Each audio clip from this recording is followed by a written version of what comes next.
अस्सलाम वालेकुम मोअज़्ज़ज़ नाज़रीन गिरामी। खुशबू पांडे मस्जिद में नमाज हो रही है और यहाँ पर बंदे लेके वहाँ जाके जो जो इसने किया, फिर ये अरेस्ट हुई। अब इसका इंटरव्यू भी है इसके बारे में। इस्लाम क्या कहता है कि किसी इबादत में या किसी की इबादत गाह में उसको खलल करना चाहिए, इसको आगे हम बयान करेंगे। वीडियो को लाइक करें, चैनल को सब्सक्राइब करें, वीडियो को व्हाट्सएप पे ज़रूर शेयर करें, कमेंट करके बताएं वीडियो कैसी लगी। इस खातून ने बहुत बड़ी गलती कर ली है। आइए देखते हैं और पूरी बात सुनते हैं। क्या हुआ, क्या मामला है, कहाँ का क्या मामला है आपके साथ? ये बलियाडी का मामला है। हिंदू स्वाभिमान के द्वारा हम वहाँ पे गए हुए थे। हनुमान चालीसा का पाठ था। कहाँ गए थे? बलियाडी। ठीक है। और वहाँ पे भालेश्वर नाथ करके एक मंदिर भी है, तो वहीं पे हम लोगों का हनुमान चालीसा का कार्यक्रम था। हनुमान चालीसा का पाठ हुआ और प्रसाद ग्रहण करके सभी लोग लौट रहे थे और अचानक से मस्जिद थी और मस्जिद से करीब एक बांस की दूरी से पहले ही अचानक से पथराव होना स्टार्ट हुआ ऊपर से। अरे झूठ बोल रहा है। एक बारी खुशबू को और बढ़िया से शेरनी बनाइए, आओ प्रमोट कीजिए इसको। देखा देखी जब 2-4 गो शेरनी बाहर निकलेगी ना तो पूरा देश में 144 लगेगा, पूरा देश में हिंदू मुस्लिम का लड़ाई होगा। सही पकड़े हैं। ये लोग तौर पे बोल रहे हैं कि खुशबू पांडे दंगा करवा रही है। नहीं, हम साफ तौर पे ये कह रहे हैं कि वो पिछले 4 साल से दंगा कराने का कोशिश में लगल थी, आज करवा दी। बात तो सही है। लाठी शीशा तोड़ा गया, पूरा गाड़ी तोड़ने लगे और अल्लाह अकबर ये सभी नारे लग रहे थे और सभी तो मेरे साथ भी कुछ लोग थे, वो लोग तो निकल गए, लेकिन मैं गाड़ी में कितने लोग चोटिल हुए हैं? अभी तो मैं तो अकेली बच गई थी। आपके साथ क्या हुआ? मेरे साथ तो बस मेरी गाड़ी पे हमला हुआ और शायद मेरे शीशे ब्लैक थे, इसीलिए वो लोग मुझे देख नहीं पाए। मैं पहली सीट के नीचे छुपी हुई थी और वो लोग सिर्फ एक ही चीज कह रहे थे कि खुशबू पांडे को ढूंढो और उसको जिंदा जला दो। मैंने बस यही सुना और ये तक कह रहे थे कि अगर कोई सबूत बचता है सबूत मिटा दो। झूठ बोल रही है तू। ये पंजा उनको लगा। हो सकता है कि शेरनी को रास्ता में कोई शेर टकरा गया होगा। अभी तो प्रशासन का काम है कि जाके पता करे कि शेर पंजा मारा कि भेड़िया मारा कि गिदड़ मारा।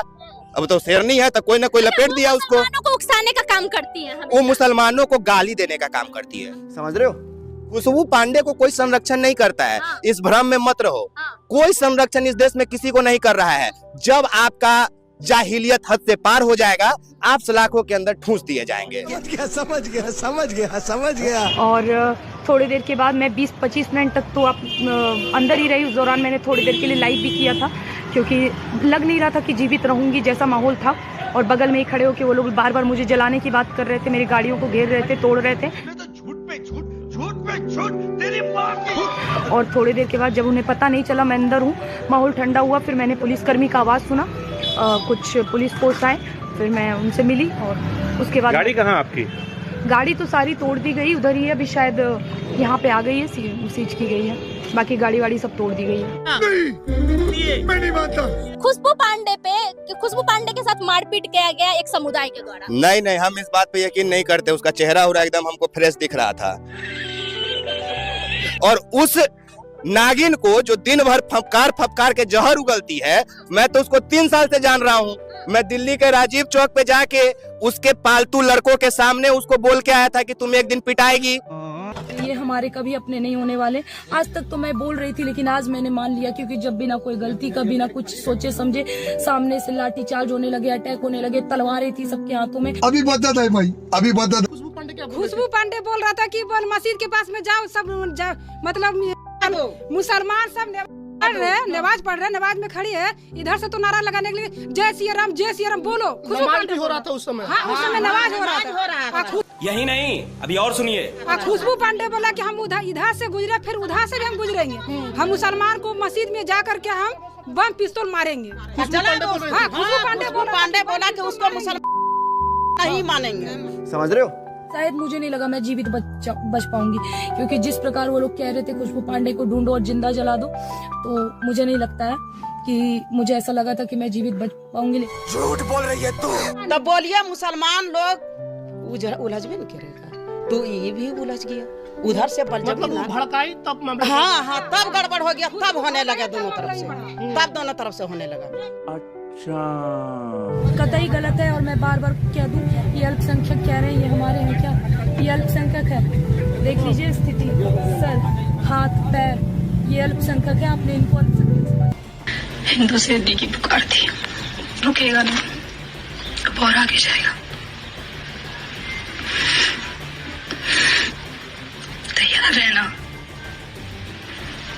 ये बार होगा। तैयार है। बलियाडी पंचायत में कुछ लोग मंदिर से निकल रहे थे, तो रास्ते में उनके ऊपर कुछ समुदाय विशेष के द्वारा, जैसा उनके द्वारा बताया गया है, अनुसंधान किया जा रहा है कि पथराव किया गया, हमला किया गया, तो उस पर तो त्वरित कार्रवाई करी गई है। बहुत ही निंदनीय घटना हुई है और उस पर प्रशासन ने बहुत ही कड़ी कार्रवाई की गई है। प्राथमिकी दर्ज करते हुए 41 लोगों पे केस भी दर्ज किया गया है, 8 लोगों को गिरफ्तार भी किया गया है। इसका घोर निंदा किया जा रहा है और कड़ी कार्रवाई आगे भी की जाएगी। इसमें आगे हमने ये देखा है कि सोशल मीडिया के माध्यम से कुछ भ्रांतियां फैलाने का भी आशंका महसूस हो रही थी और दूसरी जगहों पर भी हमें लग रहा था कि कुछ तनावपूर्ण घटना ना हो, इसलिए प्रशासन ने पहले ही प्रिएम्प्टिव एक्शन लेते हुए इंटरनेट की व्यवस्था को भी 2 दिन के लिए थोड़ा शिथिल किया है ताकि व्यवस्था को नियंत्रण में किया जा सके। और हर जगह फ्लैग मार्च भी जो हमारे सेंसिटिव पॉइंट्स है वो भी प्रशासन के द्वारा किया गया है। शांति समिति की बैठक भी झाझा प्रखंड में भी, जहाँ बलियाडी पंचायत वहाँ जहाँ पर ये हादसा हुआ था वहां पर भी की गई है और जमुई के हमारे सदर के टाउन क्षेत्र में भी की गई है। सभी लोगों से वार्ता की गई है। अभी माहौल बिल्कुल शांतिपूर्ण है। मामला ये था कि एक समुदाय के लोग हनुमान चालीसा पाठ के लिए उस गांव में जमा हुए थे। कुछ उस गांव के भी थे और कुछ उस गांव के बाहर के लोग भी वहां जमा होकर के, तो वहां के पब्लिक के बयान पर हमने दर्ज किया है, जिसमें कि 41 लोगों को नामजद किया है और अन्य 50-60 लोगों पर उस केस को हम लोग ने दर्ज। मामले को लेकर कहते हैं कि मनुवादियों की क्लास लगा दी गई है। ये देश भाई धर्मनिरपेक्ष देश है और इसमें धर्मनिरपेक्ष का मतलब होता है कि किसी भी धर्म को बराबर इज्जत देना हिंदुस्तान में, क्योंकि संविधान में तो यही लिखा है। कानून तो हमें यही कहता है कि आप किसी के मजहब की मजाक नहीं बना सकते, चाहे वो किसी के मुस्लिम धर्म हो, सिख ईसाई हो, या कहते हैं कि हिंदुओं में भी ना छोटी छोटी जाति बांटी गई है। दलित है तो कोई किसी को ये बोल देता है कि राम जी हैं तो उनको कोई जाति का अलग नाम देकर बुलाता है, तो तेली है तो उसे तेली बुलाता है। इसके लिए भी आप नहीं बोल सकते हैं, आप उनको इज्जत दीजिए। हमारे कानून में ऐसा लिखा हुआ है, नहीं तो आप एक केस हो जाता है। तो हनुमान चालीसा पढ़ने गई थी तो इसमें क्या गलत कर दी वो? तो हनुमान चालीसा आप पढ़ने के लिए आप गई कहाँ थी, मंदिर में या मस्जिद में? डिपेंड ये करता है आप कैसे कह रही हैं। आप हनुमान चालीसा पढ़ने मंदिर में जाइएगा कि किसी के मस्जिद में जाइएगा, बताइए जरा हमें। अब मस्जिद में जाइएगा तो कानून रूप से भी अब गलत है और बाहर तो खाइएगा ही, क्योंकि अब मेरे मंदिर में आके कोई अब नमाज पढ़ेगा तो जाहिर सी बात है मैं मारूंगी। लेकिन अगर आप किसी के मस्जिद में घुस करके आप मतलब नमाज के जगह पे आप हनुमान चालीसा पढ़िएगा तो आप पिटाइएगा, तो सिंपल से बात आप पिटाई है। पथराव हुआ, कह रही है खुशबू पांडे जो हैं वो कह रही है कि तलवार निकाल लिए लोग, हम लोग के पास शस्त्र नहीं था, हम लोग के लोगों को शस्त्र उठाने की जरूरत है। ऐसा क्यों? शस्त्र क्या उठाने की जरूरत पड़ गई? आप किसी के घर तोड़ने जाइएगा तो आपको तलवार के आपको तो जिंदा छोड़ दिया, बकस दिया। यही बहुत बड़ी बात है कि आपके चंद टुट्टे जो 4 लड़का को लेके ये घूमती है ना, उन लड़कों को ज्यादा चोट है, इस लड़की को चोट कहाँ लगा है जी? रो तो रही थी, मुँह हाथ सब बराबर है, सही सलामत है, खून बह नहीं रहा है, मुँह हाथ फुला हुआ नहीं है, नाक नक्शा तुम्हारा सही सलामत है, तुमको चोट लग गया है। अरे इसको मारना चाहिए था सबसे ज्यादा, दहेज के ना इतना पीटना चाहिए था ना कि इसका हिंदू अपने आप को कहने का ना बुखार झड़ जाना चाहिए। क्यों? हिंदुओं को तो जगा रही है, क्या तकलीफ हो रही है आपको? वो हिंदू को जगाने वाली कौन हो गई भाई? क्या बाबा हो तुम? हिंदू शेरनी है वो, वो कुछ नहीं है, वो दिल्ली है, वो भाजपा के चढ़ने वाली है, भाजपा के गोदी में खेलने वाली दलाल है वो आरएसएस और ये बीजेपी के जो बजरंग दल वाले हैं और आरएसएस जो होते हैं उसके तलवे चाटने वाली है, उनके टुकड़ों पे पलती है, ये पैसे लेके भोगती है। ये हिंदुओं को जगाती है, हिंदुओं को ये नहीं जगाती है। हिंदू कभी सोया हुआ ही नहीं था, हिंदू आज भी था और हिंदू कई सालों से हिंदुस्तान में है। पहले तो नहीं था हिंदू मुस्लिम, 2014 के बाद बड़ा हिंदू मुस्लिम सुनने को मिल रहा है। 2014 से पहले क्या आपने सुना है? अभी तो 2014 से पहले होंगी, तो क्या आप सुनती थी कि हिंदू मुस्लिम इतना ज्यादा कतार में होता हो?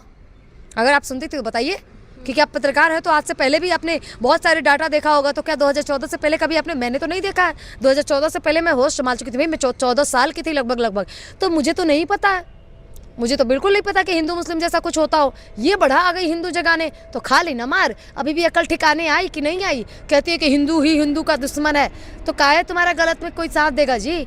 तुम किसी मुस्लिम के घर में घुस करके तुम उसको मारने जाओगी, तुम एक मस्जिद में घुस करके हनुमान चालीसा पढ़ने जाओगी, तो कोई तुम्हारा साथ काहे देगा? तुम्हें बचाने कोई क्यों जाएगा? तुम अपना हथियार लेके जाती है। मुसलमान हमारे सगे नहीं है। खुशबू पांडे का ये भी कहना है कि मुसलमान कभी हमारे सगे नहीं हो सकते। तो ये डिसीजन तुम लोगों की कानून लेगा। मुसलमान किसके सगे हैं नहीं है, इस देश में रहने का अधिकार उसको किसने दिया? कानून में है ना जी लिखा हुआ, संविधान में लिखा हुआ है ना कि ये भारत में कोई भी किसी भी धर्म का कहीं से भी आके बस सकता है और आपको उसको इज्जत देनी पड़ेगी। भारत की संस्कृति ये है, ना कि भारत की संस्कृति ये है कि आप किसी को बोले कि उनका जीने का अधिकार नहीं है या मुसलमान किसी के सगे नहीं है। सारे मुसलमान गलत नहीं होते हैं। अगर सारे मुसलमान गलत होते तो एपीजे अब्दुल कलाम भी देशद्रोही है क्या? या इंडिया गेट पे जो शहीदों के नाम लिखे गए हैं इतने सारे मुसलमानों को, वो भी देशद्रोही है क्या? तो कहीं ना कहीं ऐसे ऐसे लड़कियों को ना और मार खाना चाहिए, इनका अकल ठिकाने लाना चाहिए। क्यों गई होंगी वहाँ पे, क्या लग रहा है? क्या वो गई थी दंगा फैलाने ना। हाँ। वो गई थी दंगा फैलाने। क्यों हम जाएंगे किसी के इलाके में और उसके मस्जिद में घुस करके हनुमान चालीसा पढ़ेंगे? ये गलत है कानूनी रूप से। कानून ने उसको गिरफ्तार किया नहीं जी। क्यों किया? क्योंकि तुम गलत हो कानून के नजरों में, इसलिए तुमको गिरफ्तारी हुई है। अगर ये इतनी ही सही थी तो क्यों नहीं इसको पुलिस नहीं ले गई? पुलिस को छोड़ देना चाहिए था, पुलिस को गिरफ्तार नहीं करना चाहिए था। आज सारे हिंदुओं को तुम्हें बचाने जाना चाहिए था। क्या तुम्हें कोई बचाने जाएगा क्या? कभी नहीं जाएगा, क्योंकि सारे समझदार है। और तुम्हारे हम लोग एक नहीं है। खुशबू पांडे भी कह रही थी कि हमारे हिंदू भाई अगर एक होते तो ये दिन नहीं देखना पड़ता। अच्छा, तुम्हें हिंदू भाई तुम्हारे साथ इसलिए एक हो जाए कि हम मुसलमानों को जाकर मारे और काटे? ये अधिकार हमारा नहीं है। मैं भी हिंदू हूँ, मुझे तो मुसलमानों से कभी दिक्कत नहीं हुई है भाई। हाँ, हुई होगी। है कुछ लोग दुबले हैं, बिल्कुल है कुछ लोग जो पीठ में चाकू घोंपते हैं। इसके लिए हम सभी मुसलमानों को एक तराजू में नहीं तोल सकते हैं। हिंदुओं में भी कुछ लोग हैं, वो भी कुछ लोग गद्दारी करते हैं दोस्तों के साथ, तो मुसलमान भी वैसे हैं। तो कहीं ना कहीं अगर दो हिंदू में गलत है तो दो मुसलमान में भी गलत है। तो आप अगर एक तराजू में दोनों को तोलिएगा कि हिंदू अगर कर दिया तो कोई बात नहीं, गलती किया है तो हिंदू है, हम उसे माफ कर देंगे। लेकिन अगर मुस्लिम कर दिया तो आतंकवादी है, देशद्रोही है, उसको माफ नहीं कर सकते। हम कहीं भी देखते हैं कोई भी धर्म में बेगुनाहों को कोई कातिल करना, जुल्म करना, ये नहीं लिखा। लेकिन हम देखते हैं दुनिया में कहीं भी मुस्लिम हो या हिंदू हो, बेगुनाहों के ऊपर जुल्म करते हैं। वो धर्म के प्रचार पर, जहाँ पर देखिए मुसलमान ज़्यादा है तो हिंदू के ऊपर, और हिंदू जहाँ ज़्यादा है तो मुसलमान के ऊपर। तो धर्म क्या है? और ईश्वर ने, अल्लाह ने क्यों नहीं एक धर्म किया और एक धर्म का नहीं किया? ये मेरा क्वेश्चन है। भाई साहब का बहुत अच्छा सवाल है। भाई साहब का सवाल है कि धर्म के नाम पे कत्ल हो रहा है। जब मुसलमान मेजॉरिटी में तो हिंदू कत्ल होता है, जहाँ हिंदू मेजॉरिटी में तो मुसलमान के ऊपर कत्ल होता है। ऐसा क्यों? खुदा ने एक धर्म क्यों नहीं बनाया? बहुत अच्छा सवाल है। कुरान में लिखा है सूरह अल इमरान में, सूरा नंबर 3 आयत नंबर 19 में, इन्ना दीन इंदल्लाहिल इस्लाम, अल्लाह सुब्हानहू व तआला के नज़दीक एक ही दीन सही है और वो दीन है इस्लाम। अमन हासिल करना अल्लाह सुब्हानहू व तआला के अहकामात के मुताबिक। अल्लाह ने, ईश्वर ने, भगवान ने एक ही धर्म भेजा, लेकिन वक्त गुजरते हुए लोग इसमें तब्दीली लाए। इसीलिए कुरान मजीद में लिखा अल्लाह ने एक ही दीन भेजा, एक ही धर्म भेजा, वो है अमन हासिल करना अल्लाह सुब्हानहू व तआला के अहकामात के मुताबिक। इसे कहते हैं इस्लाम। आप चाहे अरबी में बोलो चाहे इंग्लिश में बोलो, peace acquired by submitting your will to God, that is the only religion. और अल्लाह सुब्हानहू व तआला ने हर दौर में पैगंबर भेजे, लेकिन जितने भी पैगंबर आए थे वो सिर्फ अपने वक्त के लिए महदूद थे और अपने लोगों के लिए थे। और जब भी पैगंबर भेजे, जब भी किताब नाजिल हुई, लोगों ने किताब को बदला और उसमें तब्दीली लाए और एक नया मजहब पैदा हो गया, एक नया दीन पैदा हो गया। तो अल्लाह ने एक नई किताब भेजी, नया पैगंबर भेजा, लोगों ने उसके ऊपर अमल किया। फिर चंद साल के बाद, 10 साल, 20 साल, 50 साल, 100 साल के बाद उसमें तब्दीली आए, लोग ने अपने फ़ायदे के लिए उसे बदला और एक नया मजहब पैदा हो गया, एक नया धर्म पैदा हो गया। इस तरीके से अल्लाह ने कई किताबें नाजिल की और हमारे रसूल फरमाते हैं मोहम्मद सल्लल्लाहु अलैहि वसल्लम, अल्लाह ने 1,24,000 पैगंबर इस दुनिया में भेजे। लेकिन अल्लाह सुब्हानहू व तआला ने आखिरी पैगंबर मोहम्मद सल्लल्लाहु अलैहि वसल्लम और आखिरी किताब, आखिरी वही कुरान मजीद 1400 साल पहले भेजी।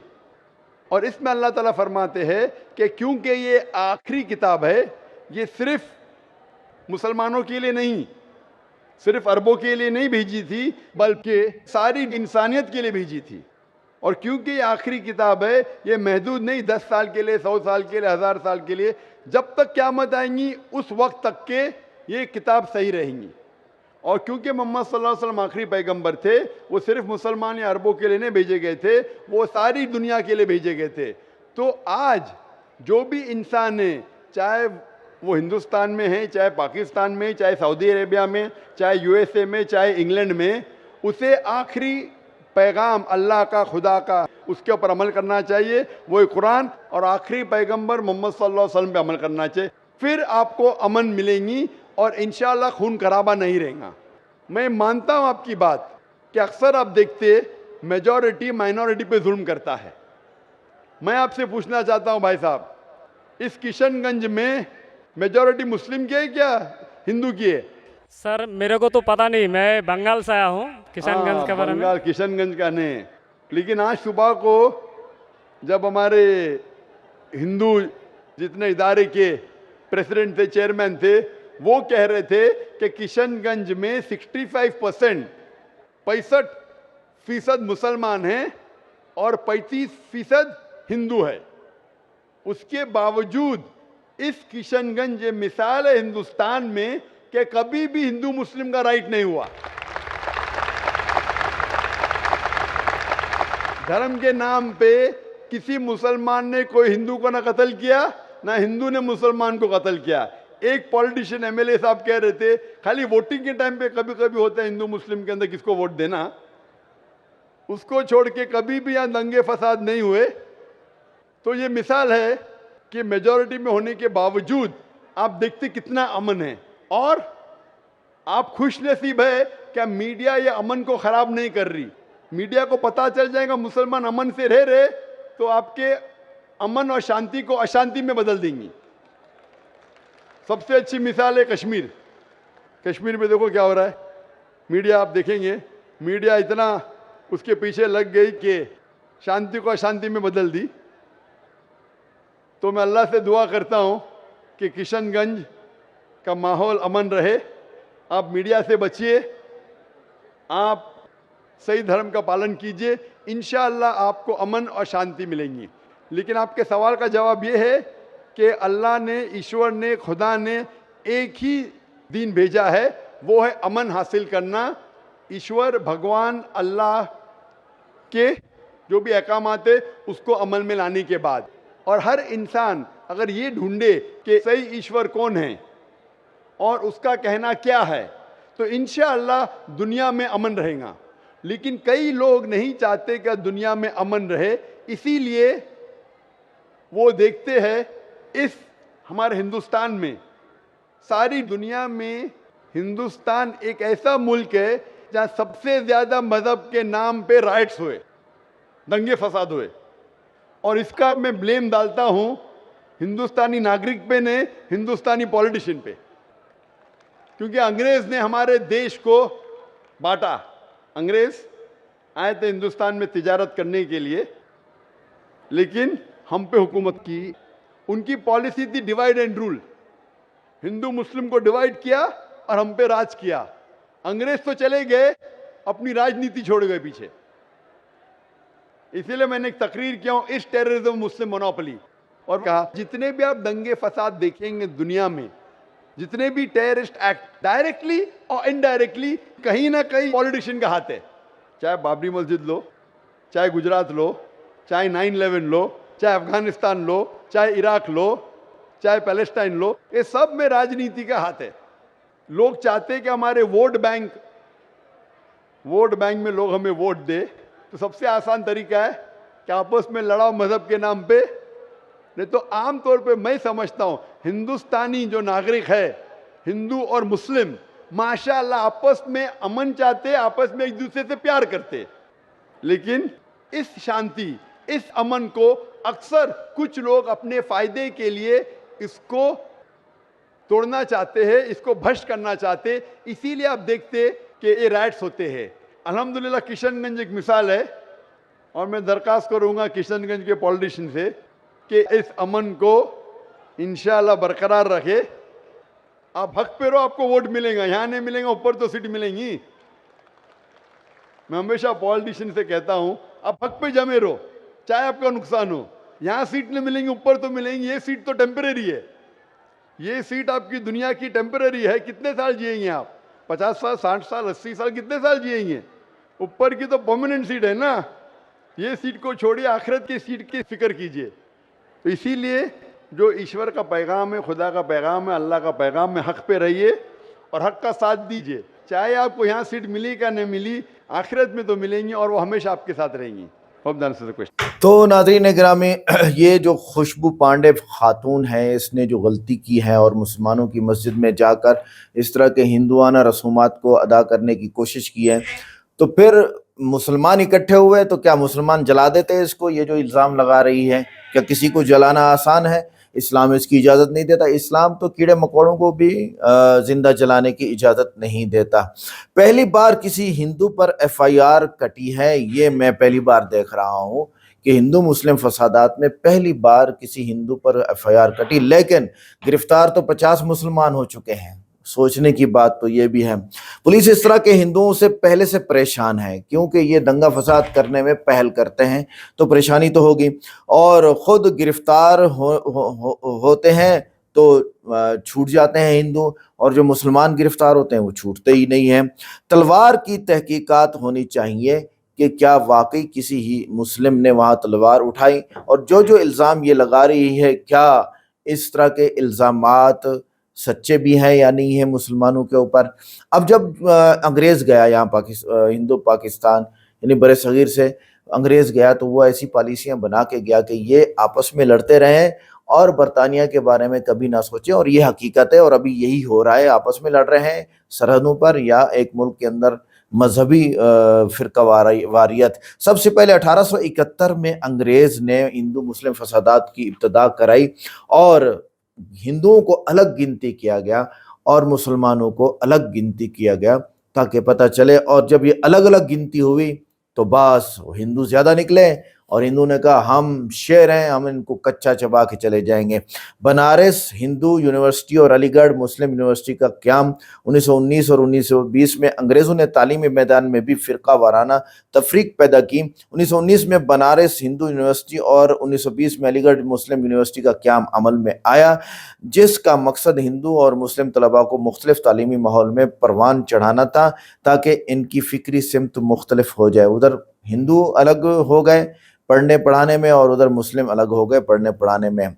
आगे बिंटो और तकसीम करो, बांटो और तकसीम करो, डिवाइड एंड रूल पॉलिसी 1857 के बाद। 1857 की जंग आज़ादी के बाद अंग्रेज़ों ने ये महसूस कर लिया कि हिंदू और मुसलमान मुत्तहिद होकर इनके खिलाफ लड़ सकते हैं, और ऐसे हुआ था।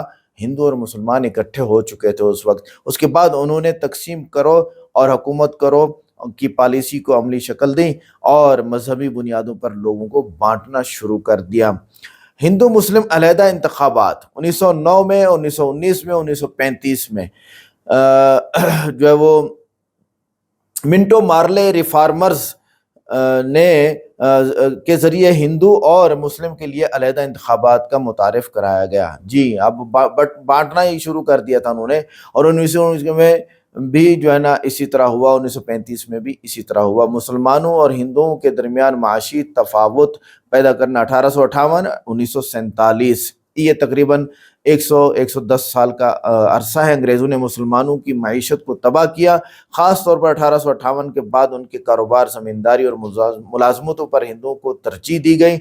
इससे दोनों कौमों में दोबारा दो दरियाँ बढ़ी और दुश्मनी की फ़िज़ा पैदा हो गई। और शुद्धि और संगठन तहरीक 1923 और 1930 में 1920 की दहाई में अंग्रेज़ों ने हिंदू इंतहा पसंद तंजीमों को फ़रोग़ दिया, जैसे शुद्धि तहरीक और संगठन तहरीक, जिनका मकसद मुसलमानों को हिंदू बनाने की कोशिश करना और हिंदुओं में मुस्लिम दुश्मनी पैदा करना था। जाके मालूम कर लीजिएगा, झूठ नहीं बोल रहा हूँ मैं। कांग्रेस और मुस्लिम लीग को आपस में लड़वाना 1937 और 1947 में। जब कांग्रेस को हिंदुस्तान में इक़्तिदार मिला तो अंग्रेज़ों ने मुस्लिम लीग को अलग थलग करने के लिए की कोशिश की, ताकि दोनों जमातें एक दूसरे के ख़िलाफ़ हो जाएं और आज़ादी की जंग में मुत्तहिद ना रह सकें। यही मुस्लिम लीग फिर पाकिस्तान में जाके मुस्लिम लीग बनी रही, और अब वो पता नहीं क्या बनी हुई है, बेगैरत बने हुए हैं। बरह रास्त एक्शन डे 16 अगस्त 1946, लॉर्ड वेवल और लॉर्ड माउंटबेटन ने जानबूझकर हिंदू मुस्लिम फसादात को हवा दी। 16 अगस्त 1946 को बरह रास्त एक्शन डे का ऐलान हुआ, जिसके नतीजे में कलकत्ता में खौफनाक फसादात हुए और हज़ारों लोग मार दिए गए। बाउंडी कमीशन और गलत तकसीम 1947। अंग्रेजों ने बरसगीर की तकसीम के वक्त रेड कल्फ लाइन बनाई जिसमें मुस्लिम अक्सरियती इलाकों को भारत में शामिल कर दिया गया और हिंदू अक्सरियती इलाकों को पाकिस्तान से काट दिया गया। इससे बड़े पैमाने पर फसादात फूट पड़े। पूरी ट्रेन लाशों की भरकर पाकिस्तान भेज दी गई। फसादात भड़काने में बरतानवी एजेंटों का किरदार 1947 में अंग्रेज़ों ने अपने एजेंटों को हिंदुओं और मुसलमान फसादात भड़काने के लिए इस्तेमाल किया। इनमें से कई फसादात को बरतानवी खुफिया एजेंसियों ने खुद मुनज़्ज़म किया ताकि खून रेजी ज़्यादा हो और लोग एक दूसरे के दुश्मन बने। ये तो सिर्फ एक 10 पॉलिसियाँ मैंने बताई अंग्रेज़ की, हज़ारों पॉलिसियाँ थीं। और बाद में अंग्रेज़ ने बरतानिया में बैठ के अमेरिका को साथ लिया, इसराइल को लिया और ऑटोमन एम्पायर भी तोड़ दिया और बरसगीर भी तोड़ दिया और तबाही और बर्बादी करके आज तक चली आ रही है। एशिया से खाते हैं और एशिया को बर्बाद करते हैं ये तीनों ममालिक, बरतानिया, यूएस और इसराइल। एशिया से खाते हैं, इनकी मंडी ही यही है। अब तो कत्ल व गारत की मंडी बन चुका है। तो ये सारी बातें थी। डॉक्टर जाकिर नाइक साहब ने भी यही बात की कि देखो के आपस में मत लड़ो, मुत्तहिद हो जाओ, हिंदू मज़हब को पढ़ो वगैरह वगैरह वगैरह। आज की वीडियो कैसी लगी? वीडियो को लाइक करें, चैनल को सब्सक्राइब करें, वीडियो को व्हाट्सएप पे ज़रूर शेयर करें, कमेंट करके बताएं वीडियो कैसी भी लगी। मिलते हैं नेक्स्ट वीडियो में। अस्सलाम वालेकुम।